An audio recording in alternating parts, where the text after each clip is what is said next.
आषाढी एकादशी हा दिवस भक्तीचा, परंपरेचा आणि माणुसकीचा संदेश देणारा आणि याच पवित्र दिवशी जामनेरचे पोलीस निरीक्षक कासार यांनी आपल्या शासकीय निवासस्थानी साबुदाणा फराळ उपक्रमाचे आयोजन करून पोलीस आणि नागरिक यांच्यातील विश्वासाचा नवा धागा मजबूत केला आहे।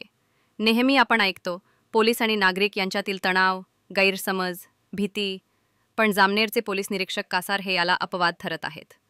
पोलीस निरीक्षक कासार यांनी जामनेर पोलीस स्टेशनमध्ये सेवा सुरू करून याच महिन्यात 1 वर्ष पूर्ण केले आहे। या एका वर्षाच्या काळात त्यांनी केवळ कायदा आणि सुव्यवस्था सांभाळली नाही, तर खाकीत माणुसकीचा चेहरा दाखवत नागरिकांमध्ये विश्वास आणि ऐक्य वाढवण्यासाठी विविध उपक्रम राबवले आहेत। आजच्या उपक्रमात जामनेर पोलीस स्टेशनचे अधिकारी, कर्मचारी, होमगार्ड जवान, स्थानिक पत्रकार बांधव, व्यापारी, सामाजिक कार्यकर्ते आणि प्रतिष्ठित नागरिक मोठ्या संख्येने सहभागी झाले। या उपक्रमात केवळ उपवासाचा फराळ नव्हे, तर एकमेकांशी मोकळ्या मनाने संवाद साधण्याचा, सामाजिक प्रश्न मांडण्याचा आणि ऐक्य जपण्याचा प्रयत्न झाला।